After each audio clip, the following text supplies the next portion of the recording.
मखसूस सियासी जमात उमर अता बंदियाल साहब जो चीफ जस्टिस सुप्रीम कोर्ट हैं, उनके हवाले से अजीबोगरीब किस्म के पेंट्स भी चलाती है और कहती है कि ये इमरान खान बड़ा लाडला है इनका। और देखिए नून लीग मुखालिफ आमिर फारूक साहब ने मुकालमा करते हुए जब पीटीआई इमरान खान साहब की वकला ने इजाज़त चाहिए कि खान साहब से आज मिलने की इजाज़त दी जाए, उन्होंने कहा कि आप जरा उम्मीद रखें आज फैसला आ जाएगा। सो लेट्स सी क्या होता है। आज अल्लाह का शुक्र है, बदहज़मी भी ठीक हो गई है, सबके पेट ठीक हैं, अंदर जितने भी लोग मौजूद हैं माशाल्लाह। मुझे तो ये बड़ी खुशी है कि अल्हम्दुलिल्लाह सबके पेट भी ठीक, बदहज़मी भी ठीक। नहीं मिला इक़्तिदार में आने का, एक मौका तो मिलना चाहिए नून लीग को इक़्तिदार में आने का। ये तो बड़ी ज़्यादती है। अभी आप देखें पान सिद्दीकी साहब ने अभी टीवी प्रोग्राम में मारिया के शो में वो कह रहे थे कि ये शहबाज शरीफ वज़ीर आज़म ज़रूर थे लेकिन हुकूमत नून लीग की नहीं थी। तो बता दें कि पीटीआई ज्वाइन कर ली है शहबाज शरीफ साहब ने, या पीपल्स पार्टी ज्वाइन कर ली है, केड़ी जमात रिप्रेजेंट करते हैं शहबाज शरीफ साहब।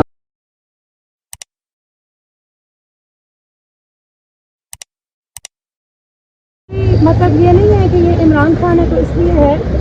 और अभी हम जैसे इस्लामाबाद हाई कोर्ट के बाहर खड़े हैं, ये मैं बात का आगाज़ ज़रा करना चाहूँगी उस प्रोपेगेंडा को एक्सपोज करते हुए। आप देखते हैं कि एक मखसूस सियासी जमात उमर अता बंदियाल साहब जो चीफ जस्टिस सुप्रीम कोर्ट हैं, उनके हवाले से अजीबोगरीब किस्म के पेंट्स भी चलाती है और कहती है कि ये इमरान खान बड़ा लाडला है इनका। और देखिए नून लीग मुखालिफ, सुना आप सबने बयानिया। अब इस बयानिए को मैं आज जल्दी से ज़रा एक्सपोज करूँ कि जब जब इनको फ़ायदा होता है, आपको पता है आज इमरान खान अगर हुकूमत से बाहर है, इक़्तिदार से बाहर हैं, तो वो किस वजह से कि चीफ जस्टिस उमर अता बंदियाल साहब ने डिप्टी स्पीकर कासिम सूरी की रूलिंग को उड़ाया था, जिस वजह से पीटीआई गवर्नमेंट खत्म हुई थी और शहबाज शरीफ उस दिन वज़ीर आज़म बन गए थे जिस दिन उन पर फर्द जुर्म आयद होनी थी, उनकी इंडाइटमेंट होनी थी। फिर इसी तरह NA-75 डस्का ले लें, उस इलेक्शन का रीपोल सिर्फ 14 पोलिंग स्टेशन का मांगा था नून लीग ने, लेकिन बंदियाल साहब ने पूरे हल्के का रीपोल दे दिया था।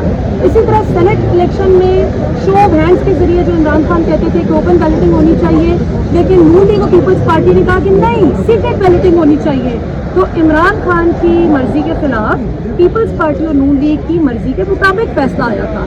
तो ये कोई ना कहे कि बंदियाल साहब जो हैं वो इमरान खान उनका लाडला है। जिसको जो फैसला सूट करता है वो तब बल्ले बल्ले करता है और जब नहीं पसंद आता तो तनकीद होती है। अभी आज के फैसले के हवाले से आपने पूछा कि क्या उम्मीद है, अब से थोड़ी देर कबल जब chief justice Islamabad high court Aamir Farooq साहब ने मुकालमा करते हुए जब पीटीआई इमरान खान साहब की वकला ने इजाज़त चाहिए कि खान साहब से आज मिलने की इजाज़त दी जाए, उन्होंने कहा कि आप जरा उम्मीद रखें आज फैसला आ जाएगा। सो लेट्स सी क्या होता है। आज अल्लाह का शुक्र है, बदहज़मी भी ठीक हो गई है, सबके पेट ठीक हैं, अंदर जितने भी लोग मौजूद हैं माशाल्लाह। मुझे तो ये बड़ी खुशी है कि अल्हम्दुलिल्लाह सबके पेट भी ठीक, बदहज़मी भी ठीक, बुखार भी ठीक, हर तरह की बीमारियाँ शुक्र है अल्लाह का इनसे। नीयत भी ठीक है कि नीयत खराब है? नीयत भी ठीक है। उसके लिए अगर कोई दवाई एंटीबायोटिक मिलती हो तो पता नहीं कितने ही लोगों का अब तक इलाज हो चुका होता, तो उसको मैं कुछ कह नहीं सकती। आमिर फारूक के हवाले से भी तहरीक इंसाफ काफी रिजर्वेशन तो क्या आप नहीं समझते उमर बंदियाल की तरह ये भी प्रोफेसर? हाँ देखिए, मैं ये समझती हूँ कि कोई भी जज साहब हो उनके आप फैसलों से डिसएग्री या अग्री कर सकते हैं, लेकिन किसी भी जज की ज़ात को निशाना नहीं बनाना चाहिए, चाहे कोई भी सियासी जमात बनाए। और इस पर यहाँ पर एक थोड़ा सा फ़र्क भी है। आम पाकिस्तानी यूज़र्स या आप कह लें पीटीआई की सोशल मीडिया टीम के कुछ लोग होंगे या पीटीआई से हमदर्दी रखने वाले लोग होंगे जो आमिर फारूक साहब पर तनकीद कर रहे हैं, लेकिन ऑन द कॉन्ट्री मरियम नवाज साहिबा पार्टी की लीडर है, वो वाइस चेयरमैन है, और वो इस तरह की बात जब करें सीधे सीधे उमर अता बंदियाल साहब को, जबकि फ़ायदे मैंने गिनवा दी आपको उनके कितने हुए नून लीग को उनके फैसलों से, तो ये रवैया नामुनासिब है चाहे कोई भी करे। हाँ अलबत्ता आमिर फारूक साहब ने जिस तरह से इस मामले को डिले किया है, इस पे ज़ाहिर है कि बहुत से माहिरीन कानून की रिजर्वेशन है राइटली सो कि मामला इतना नहीं लटकना चाहिए था।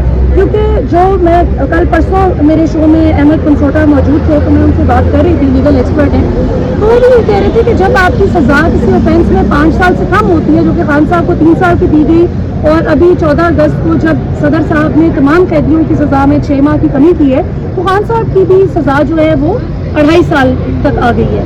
तो ऐसी सज़ा जो है ये जल्दी इसके वाइप आउट होने का चांस होता है।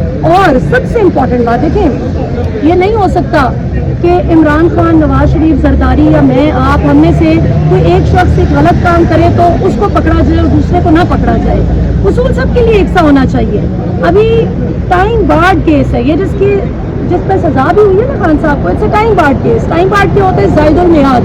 120 दिन के अंदर अंदर ये केस रजिस्टर होना था, और ये मियाँ वाली से चूंकि इमरान खान MNA मुंतखब हुए, तो वहाँ के डिस्ट्रिक्ट इलेक्शन कमीशन के अमले को करना था, डिस्ट्रिक्ट इलेक्शन कमिश्नर को, उनको ये फाइल करना था और 120 दिन के अंदर अंदर करना था। यहाँ पे क्या गड़बड़ है? इस केस में मसला क्या है? एक तो ये बैडली टाइम बार्ड है, 920 दिन से जायद ये टाइम बार्ड है, जो कि हुदैबिया पेपर मिल्स केस, जिसमें हमारे अभी साबिक वजीर खजाना, जिनका गिफ्ट आप सबको मुझे मिला है, जो हम बिल्स पे कर रहे हैं इतने शदीद किस्म के, उन्होंने एक ज़माने में जनाब एफिडेविट पे बयानी हल्फी दिया था, कन्फेशन स्टेटमेंट दिया था कि मैं शरीफ खानदान के लिए मनी लॉन्ड्रिंग करता रहा हूँ। किस केस में? हुदैबिया पेपर मिल्स केस में उनका एक कन्फेशन स्टेटमेंट मौजूद है। उसको काजी फाइज ईसा साहब ने इन ग्राउंड्स पे उड़ा दिया था, चाहे कितने भी सिवियर भारी करप्शन के इल्जाम थे कि जी ये टाइम बार्ड है। तो यहाँ पे ये टाइम बार्ड केस है, एक तो ये बात। दूसरा, सेक्रेटरी इलेक्शन कमीशन को कानून इजाज़त नहीं देता कि वो डिस्ट्रिक्ट इलेक्शन कमीशन के अमले को जो है तफवीज़ करे इख्तियारात। और फिर ये कि इसमें बहुत सारे जो प्रोसीजर्स हैं वो फॉलो नहीं हुए। मसलन अब इमरान खान बेगुनाह है या कसूरवार है। अब असल बहस इससे हट के इस पे आ गई है कि इमरान खान को हक़ दिफा दिया गया या नहीं दिया गया। तो आप अगर पूरे कानूनी तकाजे, जिस तरह आप देखिए मियाँ साहब हैं, वो ठीक है मनी ट्रेल नहीं दे सके, अगर उनको सजा इन ग्राउंड्स पे होती ना कि मनी ट्रेल नहीं दे सके, तो वो कभी भी ये ना कह सकते कि देखें जी बेटे से तनख्वाह ना लेने पे निकाल दिया। आज मियाँ साहब के पास एक बात है ना कि बेटे से तनख्वाह ना लेने पे निकाल दिया। अब वो ठीक बात कर रही, गलत कर रही, ये एक अलग बात है, लेकिन एक बात तो आ गई। इसी तरह इमरान खान साहब को जो हक़ दिफा नहीं दिया गया, यानी ये तो आम से आम मामूली केस में भी होता है कि आप अगर, ये तो अदालत खुश करती है कि ले आओ भाई अगर कोई गवाह है आपके हक में। यहाँ पे उल्टा केस है कि वो रिक्वेस्ट कर रहे हैं कि हमें लाने दें, और जज हुमायूं दिलावर ने कहा नहीं नहीं नहीं, 1-1.5 घंटे के अंदर अंदर बस आप ला सकते हैं तो ठीक है। तो कराची से उड़ के तो नहीं आना। थोड़ा सा ये नवाज शरीफ ने फैसला किया 15 अक्टूबर तक वापस आएंगे, और दूसरा कि नून लीग ने महंगाई के खिलाफ दोबारा चलाने की साजिश शुरू कर दी, कुछ हम बताएंगे? देखिए ये तो जाहिरी बात है, उनको चलानी चाहिए, क्योंकि उनको बड़े अरसे से मौका भी नहीं मिला इक़्तिदार में आने का। एक मौका तो मिलना चाहिए नून लीग को इक़्तिदार में आने का, ये तो बड़ी ज्यादती है। अभी आप देखें पान सिद्दीकी साहब ने अभी टीवी प्रोग्राम में मारिया के शो में वो कह रहे थे कि ये शहबाज शरीफ वज़ीर आज़म जरूर थे लेकिन हुकूमत नून लीग की नहीं थी। तो बता दें कि PTI ज्वाइन कर ली है शहबाज शरीफ साहब ने, या पीपल्स पार्टी ज्वाइन कर ली है, केड़ी जमात में रिप्रेजेंट करते हैं शहबाज शरीफ साहब, तो जाहिर है उनका एहतजाज करना बनता है, क्योंकि उनको मौका नहीं मिला अभी तक। Thank you.